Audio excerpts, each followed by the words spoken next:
네. 네, 안녕하십니까. 서울대학교 보건대학원의 김성균입니다. 오늘 우리는 당면한 문제에 보건학적으로 어떻게 대응할지에 대해서 논의를 하고 있고요. 오늘 그 위기가 핵심어인 것 같습니다. 저희 오늘 드리고자 하는 메시지는 여기 박스 안에 있습니다. 현재를 변화와 위기의 시대라고 합니다. 변화는 세계화 이후 4차 산업혁명으로 인한 산업구조 전반의 변화 때문에 발생된 것이고, 실제로 우리는 디지털 경제에 살고 있고요. 메타버스 도래를 목전에 두고 있죠. 너무나 편한 세상에 살고 있습니다. 이 위기는 이로 인한 불평등이 세계화 시대보다 더 심해졌다는 점입니다. 또 기후위기, 환경문제, 이는 에너지와 화학물질 의존도를 더더욱 높이는 상황과 관련이 되어 있고요. 그리고 식량과 자원의 세계 블록화를 만들고 정치 불안과 분쟁을 일으키게 되고, 또 환경 문제는 주기적으로 팬데믹 문제를 일으키는 데 관련이 돼 있음을 우리가 이번에 봤죠. 또 이것이 건강 문제를, 그리고 다시 불평등을 심화 악화시키는 그런 기제로 작용하고 있습니다. 네, 이러한 변화와 위기의 시대에서 대학은 그 존재의 위협을 받고 있습니다. 많은 기업이 대학 졸업장보다 능력을 중시하고 있습니다. 이런 시대에 앞으로 대학은 무엇을 해야 될까요? 기업이 바라는 더 나은 스펙과 역량을 갖춘 그런 인적 자원을 공급하는 것이 대학의 본연의 목적일까? 19세기 초 독일 최초의 공립대에 그 효시를 이뤘었던 그 훔볼트 대학이 있습니다. 이분은 대학은 인류가 이루어야 할 가장 이상적인 유토피아를 먼저 이루고 맛보는 작은 우주다. 이 가치를 실현하는 곳으로 대학을 설정했고, 실제로 강한 독일을 이끄는 선도적 역할을 했습니다. 21세기 들어서 대학이 사회, 특히 여러 가지 산업, 그중에서 인지적인 직무 역량에 미치는 기여도가 현격하게 줄어들고 있습니다. 모두에 설명드렸듯이 디지털 경제를 이끄는 초인류 기업들은 학벌을 더 이상 보지 않는다고 합니다. 그럼 대학이 해야 될 일은 무엇인가? 대학이 살아남기 위해서는 기업이 원하는 그 인재들을 그 원하는 스펙과 역량에 맞춰서 공급해 주는 것이 본연의 임무일까? 그런데 저는 이 당면한 여러 가지 문제를 해결해 주는 것이 과연 시장일까, 이런 생각을 해봅니다. 그리고 교육이란 무엇인가에 대해서 다시 한번 생각을 해봤습니다. 교육은 저는 세상의 도전에 맞서는 리더를 양성하는 하는 것이라고 생각합니다. 오늘의 주제인 보건학 교육에 대해서 조금 논의를 좁혀보겠는데요. 코어 밸류에 대해서 먼저 말씀을 드리고 싶습니다. 코어 밸류는 핵심 가치라고 얘기할 수 있는데요. 이는 조직의 정체성, 방향성을 규정하는 가치관, 철학입니다. 주로 위기와 갈등 상황에서 어떻게 선택해야 될까? 디시전 메이킹에 필요한 원칙이자 일종의 가치관, 철학이라고 할 수 있겠죠. 저는 보건학, 특히 보건대학원의 핵심 가치는 건강은 인권이라고 생각합니다. 그리고 저는 우리 BK를 4단계 사업을 할 때 모든 일을 위한 건강으로 BK가 제안했었다라고 저는 보고 있는데요. WHO의 건강에 대한 정의를 반복할 필요는 없을 것 같습니다. 현재 보건 위기 상황에서 지역과 이념과 경제적 가치를 초월하는 이 가치는 대단히 중요하고 꼭 지켜야 될 것으로 저는 생각하고 있습니다. 이를 보건대학원에 적용한다면 우리의 정체성, 임무, 우리의 행동의 지향들, 그리고 우리의 태도들이 모두 녹아있고, 앞에서 권순만 교수님께서 말씀하셨던 그 전문가로서 해야 될 일들, 또 한호재 학장님께서 말씀하셨던 우리가 함께 해야 되는데 어떤 방식으로 해야 되는 거에 대해서 각각에 대한 부분들을 강조할 수 있는 중요한 개념이라고 저는 생각합니다. 이에 맞춰서 우리가 취해야 될 보건학적 교육의 비전을 구체화해서 저희는 4단계 교육 전략으로 얘기를 했는데요. 그 전략은 가치교육을 강화하고 교육과 연구의 선순환으로 제시를 했었습니다. 좀 더 구체적으로 어떻게 할 것인가에 대해서 보건대학원, 특히 환경보건학과 입장에서 좀 의견을 드리고 싶습니다.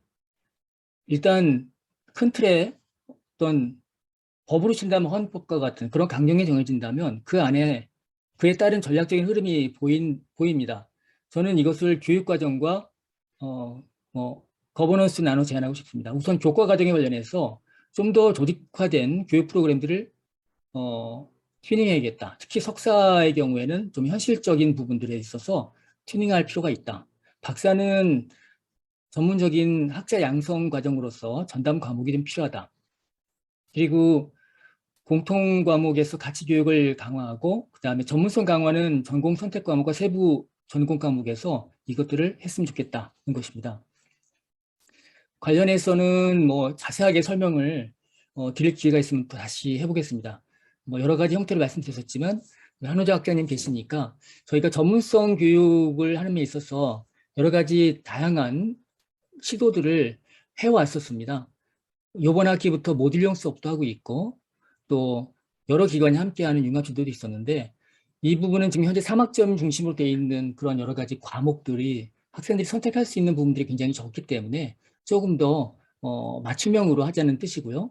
여러 기관, 특히 수의대, 의대, 보건대학원이 함께해서 만들어내서 원헬스 강좌도 좋은 성과를 이뤘고 이번 학기에도 또다시 할 건데 좀 한 학기 지나면서 보니까 전문성 강화와 담론에 대한 부분들을 고민해야 될 부분을 좀 더 느끼게 되었습니다. 아무튼 이 부분이 굉장히 필요하다는 생각을 했고요. 제도적인 지원도 굉장히 필요합니다. 그 면에서는 기술적으로 수업을 어떻게 이끌 것인가, 그리고 어떻게 교수법을 좀 더 효과적으로 할 수 있을 것인가 이런 부분들도 필요하고 세부적으로는 여러 가지 그런 행정적인 지원들도 좀 필요하다고 생각합니다. 다음은 이제 거버넌스 부분입니다. 입시에 대해서 먼저 말씀드리겠는데요. 입시와 졸업, 현행의 전형은 보건대학 입장에서 볼 때요, 좀 일괄적으로 뽑고 있습니다. 내용상 학생이 원하는 연구실을 지원하는 개별 지원 전형 방식이죠. 그리고 학위는 보건학 전공에 환경보건 전공으로 이렇게 나가고 있는데 저는 박사는 몰라도 석사는 포괄적으로 선발을 하고 전문화 교육을 시키는 방향으로 가야 된다라고 생각을 합니다. 그리고 그렇게 뽑아서 전문적으로 가르치고 하는 것들에 있어서 학문 균형 발전을 고려해야 된다고 생각합니다.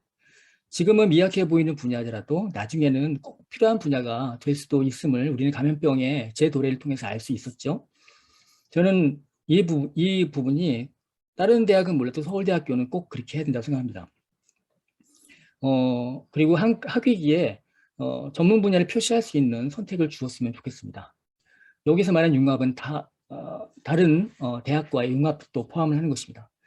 거버넌스 관련해서는요, 이 교육 문제 얘기할 때 커리큘럼과 학위 얘기를 주로 하고 있는데요. 거버넌스를 빼놓고 얘기한다면은 저는 행동의 주체가 없는 공론이 된다고 생각합니다. 학교를 이루고 있는 구성원을 교수, 학생, 교직원 이렇게 얘기하는 분들도 있지만 교직원은 노조로 보호받아야 될 부분이 있고 여기서 논의를 제외하고요. 저는 교수와 학생, 연구원이라고 생각합니다. 이 연구원에는 연구교수, 강사가 포함됩니다. 현재 이들의 관계는 학위를 주는 관계로서 학점을 부여하는 관계로서 연구비나 인건비를 주는 관계로서 굉장히 수직적으로 이루어져 있습니다. 이거는 교수님이 인성이 아주 훌륭하고 또 아주 너그러운 그런 부분과는 전혀 별개의 문제입니다.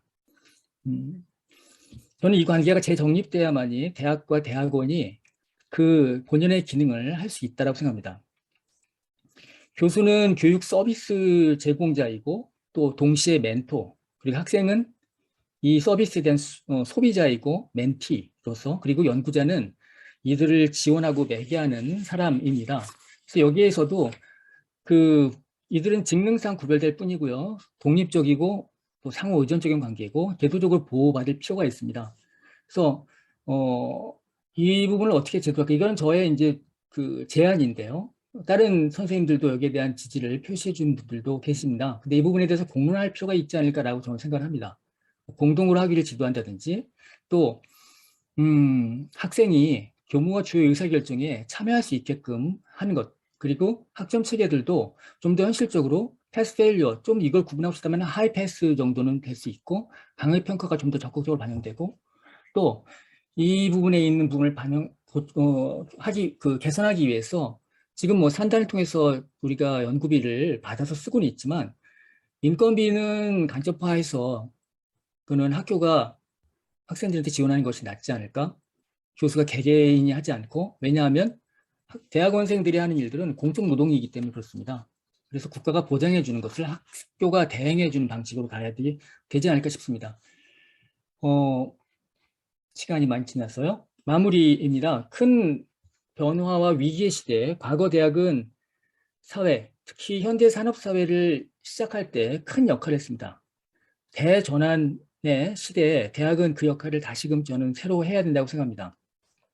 우리의 미래가 디스토피아가 아니라 이상적인 모습에 가깝게 만들려면 대학이 그 상을 제시하고 사회가 수용하게 해야 된다고 생각합니다. 그래서 저는 처음에 훔볼트의 말씀을 인용을 했던 것입니다. 그러려면 일체 권력으로부터의 자유, 그리고 불의에 대한 분노, 약자에 대한 공감과 연대를 의미하는 정의, 그리고 학문을 통한 진리탐구의 수호자 역할을 대학원이 해야 될 것이고, 교수가 그 앞장을 서야 된다고 생각합니다. 왜냐하면 교수는 가장 현재 많은 권한과 역할을 갖고 있기 때문이죠. 그리고 미래 학문의 동료로서 학생을 대하면서 이들이 다가올 미래를 준비할 수 있도록 그 재능을 끌어내는 데 모든 것들을 기울여야 될 것 같습니다. 그러기 위해서 저는 철학적으로 또 교과과정이나 제도면에서 이걸 좀 더 프로그래머화해서 조직적으로 실행할 것을 제안하는 것입니다.